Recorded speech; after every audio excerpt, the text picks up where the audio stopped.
ونعوذ بالله من شرور أنفسنا ومن سيئات أعمالنا من يهده الله فلا مضل له ومن يضلل فلا هادي له ونشهد أن لا إله إلا الله وحده لا شريك له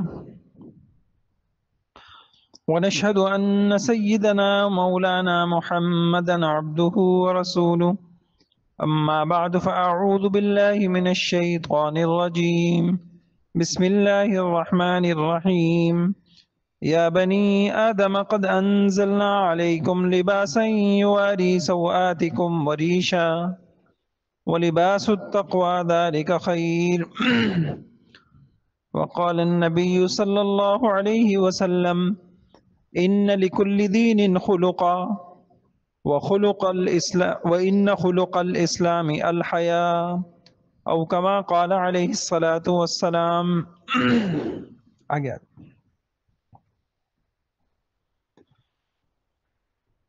میرے محترم بھائیوں بزرگوں، اللہ تعالیٰ نے اتنا پاکیزہ پیارا دین دیا ہے کہ وہ سارا خوبیوں سے بھرا ہوا ہے.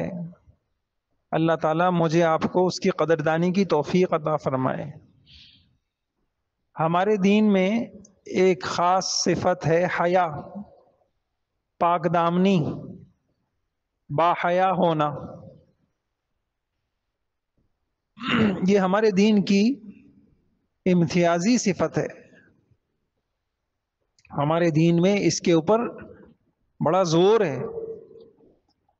حضور اقدس صلی اللہ تعالی علیہ وسلم کی ایک حدیث ہے، ان لکل دین خلقا وان خلق الاسلام الحیا. ہر مذہب میں کسی خاص پہلو پہ زور ہوتا ہے. میرے دین میں جو سارا زور ہے وہ حیا کے اوپر ہے. یہ کون کہہ رہا ہے؟ حضرت محمد صلی اللہ علیہ وسلم. تو بھائیوں، جس دین اسلام میں امتیازی خوبی اور بنیادی صفت حیا کو قرار دیا گیا تھا، جو حیا انسانوں کے سب سے پہلے ماں باپ آدم اور حوا کی میراث اور انسان کی فطرت میں داخل تھی کہ کپڑے اترے تو فوراً پتوں سے ڈھانپنے لگے جنت میں. جس حیا سے پورا معاشرہ خوبصورت ہوتا تھا، پاکیزہ ہوتا تھا، جس حیا کا ایمان کے ساتھ چولی اور دامن کا ساتھ ہے. حیا اور ایمان دونوں جڑے ہوئے ہیں، ایک چلا جاتا ہے دوسرا بھی چلا جاتا ہے. جو حیا ہر خیر ہر بھلائی کا سرچشمہ تھی، جو حیا اسلام کے 5 بنیادی مقاصد میں سے تھی. ہمارے دین کے مقاصد میں سے ہے ہر ایک کی جان محفوظ ہو، ہر ایک کی عقل محفوظ ہو، ہر ایک کی مال محفوظ ہو، ہر ایک کی عزت آبرو محفوظ ہو، کوئی کسی کی عزت آبرو پہ دست درازی نہ کرے. یہ ہمارے دین کے مقاصد میں سے ہیں. آپ دیکھیں ساری شرعی تعلیمات اسی کے ارد گرد گھوم رہی ہیں. شرعی سزائیں کیوں ہیں؟ تاکہ ہر ایک کی جان محفوظ رہے. قصاص کیوں ہے؟ تاکہ کوئی کسی کو قتل نہ کرے.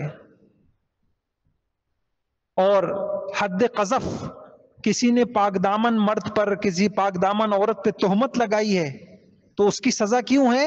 تاکہ کوئی کسی کی عزت آبرو پہ دست درازی نہ کرے، ہر ایک کی عزت آبرو محفوظ رہے. تو میں عرض کر رہا ہوں کہ جو حیا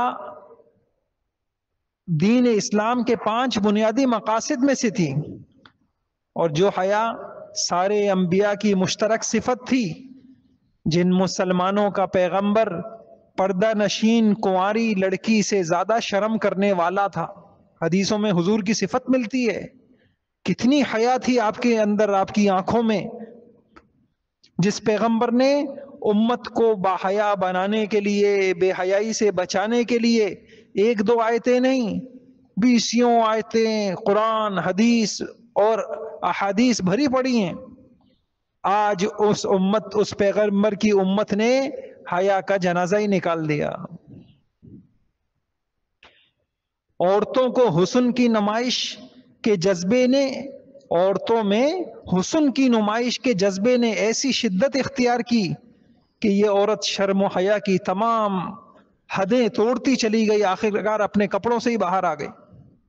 ادھر مردوں کو ایسی شہوانی پیاس لگی جو بے حجابی بے لباسی کی کسی حد پہ بجھ نہیں رہی ہے، اور باریک کر دو ان کے کپڑے، اور پتلے کر دو، اور چھوٹے کر دو، یہ نمایاں کر دو، وہ نمایاں کر دو۔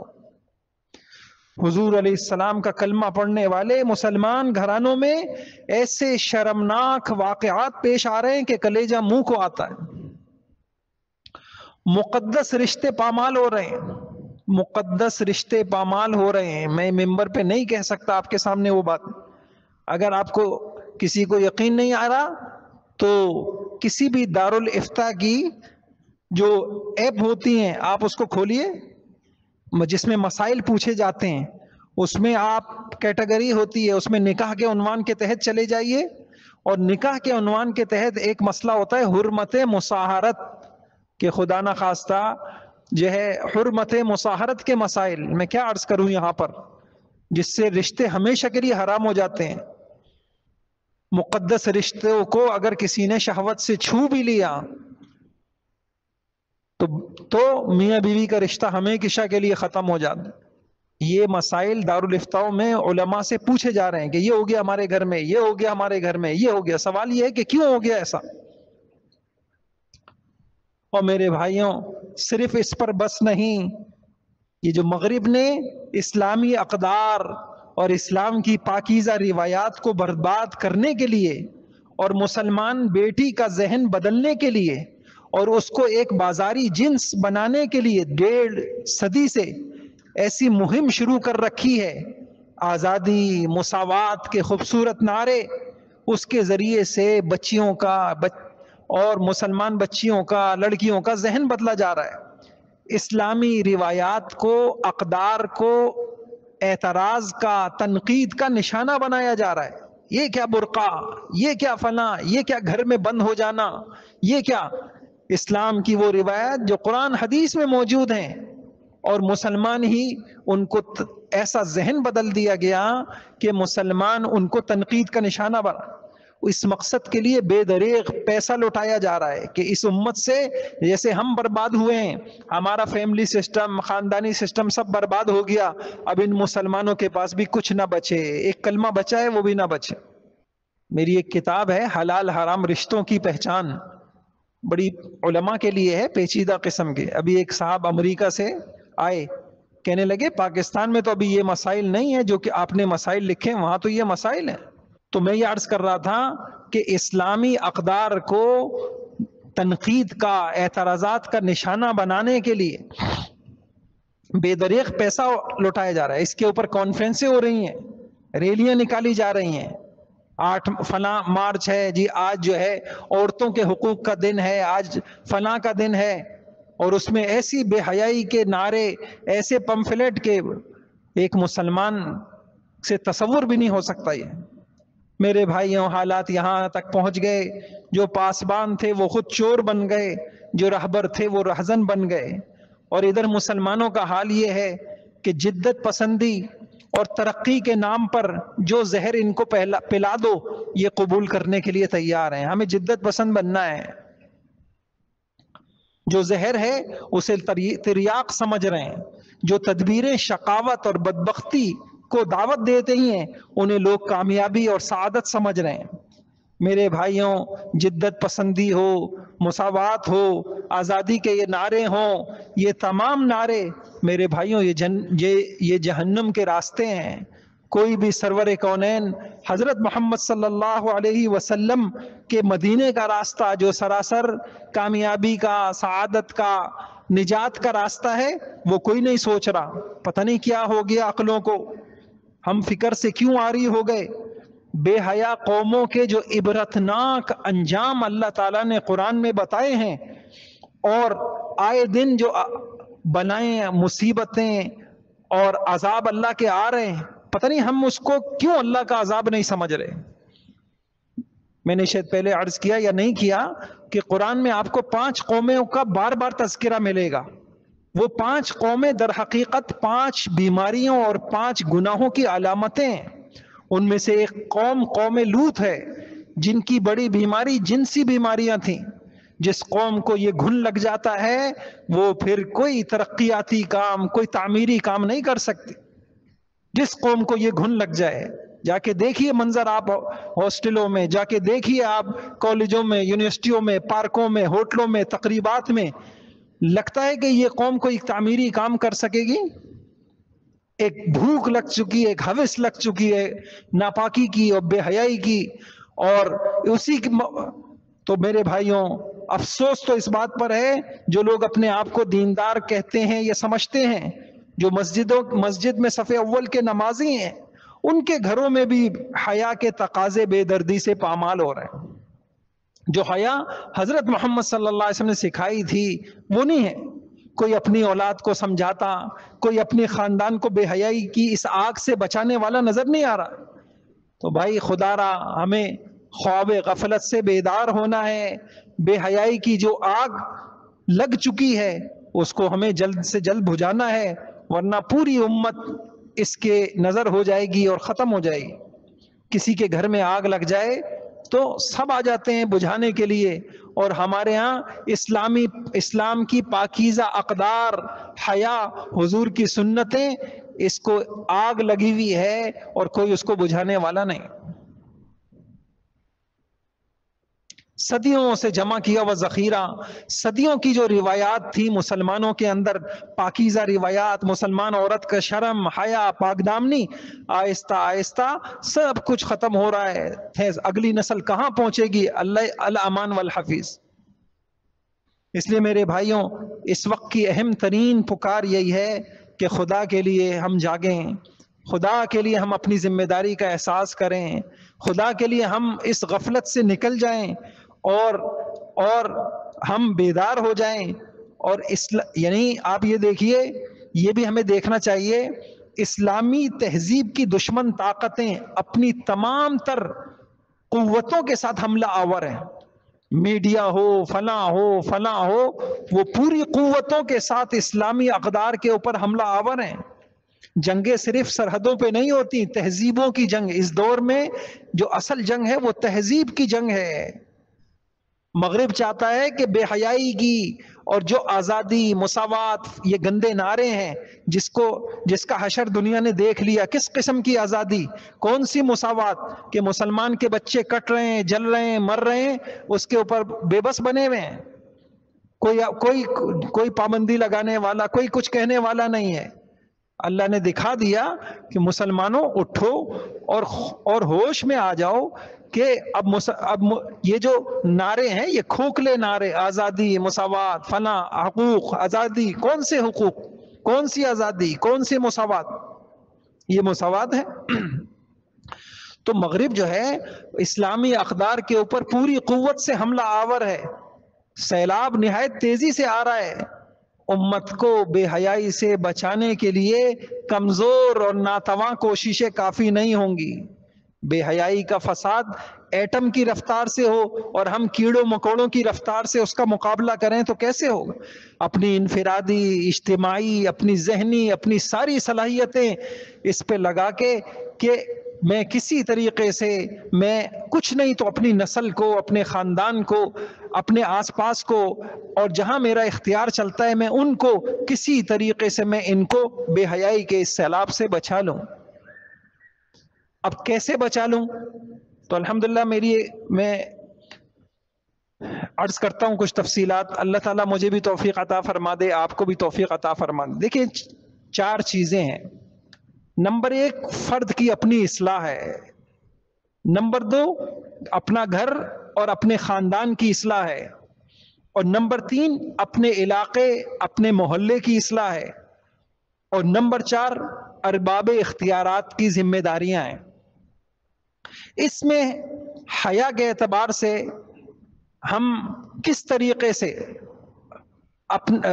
اس کے اندر جو ہے جو اسلامی تعلیمات ہیں اور کس طریقے سے ہم اس پہ عمل کر کے بری موت سے، قبر کے عذاب سے، میدان حشر کی سختی سے اور اللہ کے غصے سے، اس کی ناراضگی سے بچ سکتے ہیں، میں انشاءاللہ وہ نظام عرض کرتا ہوں. اللہ تعالیٰ موت سے پہلے میری اور آپ کی آنکھیں کھول. سب سے پہلی چیز تو بھائیوں اپنی اصلاح ہے. یہ بہت خطرناک مسئلہ. آپ پوچھئے دارالفتاء سے، 4 بچوں کے باپ ہیں لیکن لڑکیوں سے دوستیاں کی ہوئی. ادھر عورتیں بیویاں پریشان ہیں، ادھر بوڑھے ہیں آنکھیں پاک نہیں رہی. میں آپ کو کیا بتاؤں اس ممبر پہ بیٹھ کے جو لوگ آتے ہیں مسائل لے کر، یعنی نوجوان بچے آتے ہیں کہ جی اب جب سے موبائل ابا جان کے ہاتھ میں آیا ہے اور اس وقت سے ابا جان کی کیفیات بدلی ہوئی ہیں، گھروں میں لڑائیاں ہیں اور عجیب ہر نگاہ کے اثرات ہیں بھائیوں. نگاہیں پاک نہیں رہیں، نگاہیں پاک نہیں. تو سب سے پہلے تو اپنا ایمان ہے. خدا نہ خواستہ کسی کو تنہا، یہ میں عرض کرتا ہوں میرے بھائیوں، جس کو قبر کی تنہائی اچھی گزارنی ہے اس کو اپنی دنیا کی ان تنہائیوں کو پاک کرنا پڑے گا، ورنہ اللہ کی قسم قبر کی تنہائی بہت مشکل ہو جائے گی. جس کی یہ تنہائیاں اور یہ تنہائیوں کے تو گناہ ہوتے ہیں جس کی سزائیں امت بھگت رہی ہے. یہ بے چینی، یہ ڈپریشن، یہ کرب اور یہ پریشانیاں، یہ آنکھ کے راستے کا زہر میرے بھائیوں جب دل تک جاتا ہے یہ دل کو پریشان کرتا ہے. اصل بات کیا ہے؟ ایک بہت بڑے اللہ والے ولی کامل، ان کی بات دل کو لگی. کہا انسان جب اچھے اعمال کرتا ہے تو اس کی جنت تیار ہو رہی ہوتی ہے. ایک مرتبہ سبحان اللہ کہا، جنت میں درخت لگ گیا، تلاوت کی، ذکر کیا، صدقے کیے، اب آپ کی جنت تیار ہو رہی. وہ جنت میں جو خوشیاں ہوں گی وہ دنیا میں اس خوشیوں کے جھونکے، وہ اصل خوشی تو وہاں ہوگی لیکن اس کے اثرات آپ کی زندگی پہ پڑتے ہیں تو آپ کی زندگی میں پرسکون آنا شروع ہو جائے. اور میرے بھائیوں جب انسان گناہ کرتا ہے تو ادھر اس کی جہنم تیار ہو رہی ہوتی اور بندوبست ہو رہا ہوتا ہے کہ اس کے جلنے کا، اس کے وہاں پر بھوکا رہنے کا، پیاس کا، اس کے عذاب کا، اس کی ذلت کا. وہ جو جہنم کی خاصیت کیا ہے؟ دنیا کی آگ سے جہنم کس چیز میں ممتاز ہے؟ نار اللہ الموقدہ التی تطلع علی الافئدہ. دنیا میں خدا نخواستہ کوئی آگ میں جلا تو وہ آگ دل تک پہنچنے نہیں پاتی، اس کی جان نکل جاتی ہے. ہاتھ جلا، پیر جلا، کھال جلی، بال جلے، ابھی نوبت دل تک جلنے کی نہیں آتی کہ وہ اس کی روح نکل جاتی ہے. لیکن جہنم کی آگ کی خاصیت قرآن میں بتایا.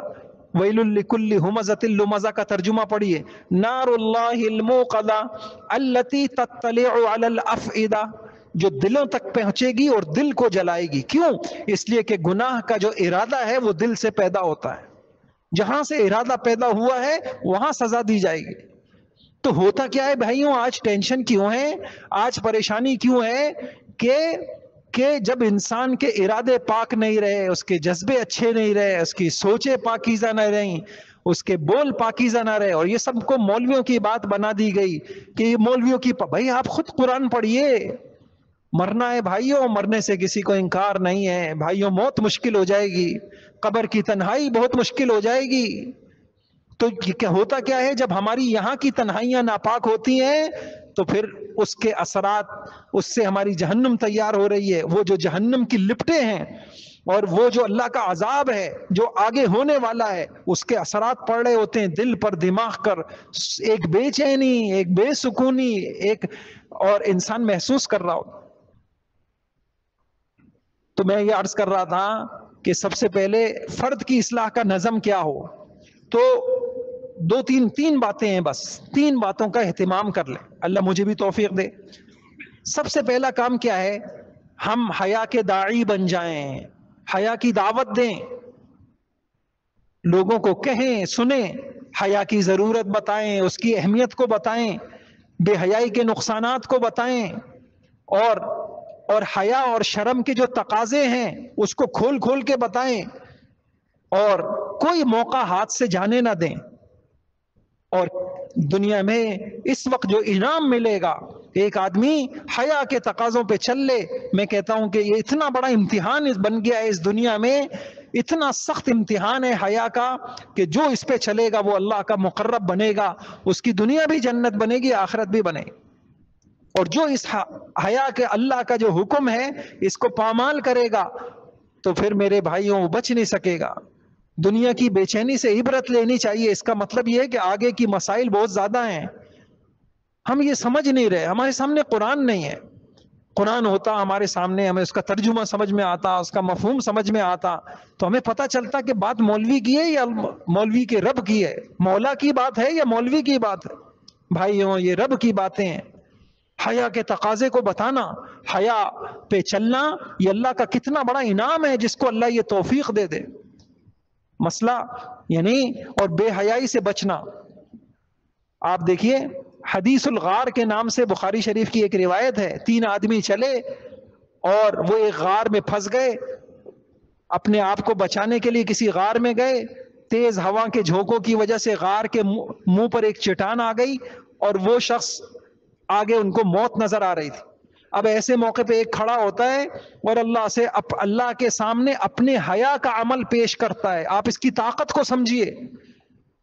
چٹانوں جیسے ہمارے مسائل ہوں گے، لیکن اگر ہماری تنہائی پاک ہوگی، اے اللہ تو جانتا ہے گناہ کا کتنی شدت کا تقاضا تھا، اے اللہ میں نے اپنے آپ کو زنا سے پاک رکھا، میں نے اپنی آنکھوں کو گناہ سے پاک رکھا، اے اللہ تو میری مشکل آسان کر دے.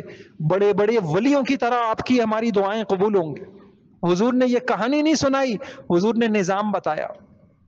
اب ایک کہتا ہے کہ اے اللہ تو جانتا ہے کہ میری ایک چچا زاد تھی، اس سے بڑی محبت تھی اور میں نے اس کو گناہ پہ آمادہ کیا، وہ گناہ پہ آمادہ ہو گئی، لیکن اے اللہ جب میں نے گناہ کا ارادہ کیا تو وہ روئی اور اس نے کہا دیکھ خدا سے ڈر، ایسا نہ کر. تو میں نے کہا میں نے زبردستی تو نہیں کی. پھر اس نے کہا میں مجبور ہو گئی ہوں، میں نے اس کو رقم دے دی، لیکن اے اللہ میں گناہ کے قریب نہیں گیا. اے اللہ تھے میرا یہ عمل اگر تجھے پسند آیا ہے تو یہ چٹان ہلا دے. یہ اتنے بڑے مسائل، یعنی انسان موت سے بڑا مسئلہ کیا. تو پھر اس کی یہ دعا کرنا تھا کہ چٹان ہل گئی. میں آپ کو کوئی کچی بات نہیں بتا رہا بھائیوں، یہ حضرت محمد صلی اللہ علیہ وسلم نے سنائی ہے یہ بات، اور بخاری شریف کی روایت ہے. دنیا کا کوئی انسان اس کو چیلنج نہیں کر سکتا. ایک حدیث اور سن لیجئے کہ حیا میں اللہ نے کتنی طاقت رکھی ہے. ابراہیم علیہ السلام جا رہے ہیں اپنی بیوی کے ساتھ، اور ایک بادشاہ ان کی بیوی کو اغوا کر لیتا ہے اور برائی کی نیت سے ان کا ہاتھ بڑھاتا ہے. وہ کیا دعا کرتی ہیں؟ بخاری شریف میں وہ دعا ہے، اے اللہ تو جانتا ہے کہ میں تیرے نبی پہ ایمان لائیں، اور اے اللہ میں نے اپنے ناموس کی حفاظت کی ہے، ساری زندگی بے حیائی کے قریب نہیں گئیں. یہ آج کیسا منظر بن گیا کہ جس نے اپنے ناموس کی حفاظت کی ہے اس کے ساتھ یہ حال ہو رہا ہے. یہ کہنا تھا کہ اس بادشاہ کے ہاتھ پیر ٹیڑھے ہو گئے، منہ سے عجیب عجیب آوازیں نکلنے لگیں اور وہ مرنے کے قریب ہو گئے. پھر اس سے منتیں کرنے لگا ان سے کہ اللہ کے واسطے دعا کر دو. انہوں نے دعا کر دی، پھر اس کی نیت بدل گئی. دوسری مرتبہ انہوں نے پھر ہاتھ اٹھائے اور پھر اس کا یہی حال ہوا. تیسری مرتبہ سمجھ گیا کہ نہیں یہ اللہ والی ہے، یہاں میری دال گلنے والی نہیں ہے. کاش کہ ہماری بچیوں کو کوئی یہ سنانے والا ہوتا. زندگی بے حیائی سے بھری ہوئی ہے، شادیاں ناکام ہو رہی ہیں. خدا کی قسم پوچھئے ان علماء سے جو نکاح پڑھاتے ہیں کہ نکاح کتنے ہو رہے ہیں اور طلاقیں کتنی ہو رہی ہیں. پھر ہم کہہ رہے ہیں کہ ہمارے ساتھ ہو کیا رہا ہے؟ ہمارے ساتھ وہ ہو رہا ہے. اللہ تو آگے ہمارے حفاظت کر لے. اللہ کہہ رہے ہیں یہ چھوٹے مسائل ہیں، ہوش میں آ جاؤ، ہوش میں آ جاؤ، توبہ کر لو. زندگی توبہ کر لو، اس بے حیائی کی زندگی کو چھوڑو اور توبہ کر لو. اس بے کیا نوجوانوں کی راتیں کہاں موبائلوں پہ گزر رہی ہیں. کیا باپ کو پتہ نہیں اپنے ہاتھ سے یہ زہر لا کے، یہ خنجر اور چاقو لا کے اپنی بچیوں کو پکڑا رہے ہیں، بچوں کو پکڑا رہے ہیں. بیٹھے بچوں کی محفلوں میں سنیں ان کی باتیں، کلیجہ منہ کو آئے گا. تو بھائیوں پہلی چیز تو یہ ہے اللہ مجھے توفیق دے. اگر مرنے پہ ایمان نہیں ہے تو پھر جو چاہے کر لے آدمی. اگر قبر پہ ایمان ہے اور اس وحشت کے پاس جانا ہے تو بھائیوں معاملہ آسان نہیں ہے. بڑے بڑوں کا پتا پانی ہوگا، کلیجہ پھٹے گا جب وہ منظر سامنے آئے گا. فَكَشَفْنَا عَنْكَ غِطَاءَكَ فَبَصَرُكَ الْيَوْمَ حَدِيدٌ. آج تیری آنکھ سے ہم نے نشے کا یہ پردہ ہٹا دیا. آج وہ منظر نظر آ رہا ہے جس کو تم جھٹلاتے تھے، جس سے تم غافل تھے. اللہ مجھے بھی توفیق دے، آپ کو بھی توفیق دے. بھائیوں کسی اللہ والے کا دامن پکڑو، بھائیوں ان مسجدوں کو پکڑو اور دل پہ محنت کرو. بڑا کریم رب ہے اللہ کی قسم. جس کو لگ گئی نا، جس کو اس کے قرب کی پیاس لگ گئی، اللہ کی قسم ساری دنیا کی لذتیں وہ اس پیر کی جوتی کے قابل نہیں سمجھے گا. کیا گاڑی، کیا بنگلہ، کیا کوٹھیاں، ان بے چینیوں کے ساتھ کچھ بھی نہیں ہے. دنیا کے ایک دن سکون کا نہیں ملا، موت بھی برباد، آخرت بھی برباد. کیا پایا؟ کیا پایا؟ اس لیے بھائیوں ہوش میں آنے کی ضرورت ہے. اپنی آنکھ کو پاک کرنا، اپنی زبان کو پاک کرنا. حدود اللہ نے رکھی ہیں، تلک حدود اللہ فلا تقربوها، یہ بارڈر لائنیں ہیں، دیکھو قریب مت جانا. لا تقربوا الزنا، زنا نہیں کہا، قریب بھی مت جانا. کیا نام ہے حرم؟ یہ اللہ کی حدیں ہیں، یہ مولوی نے نہیں بنائی ہیں، یہ مولا کی حدیں ہیں.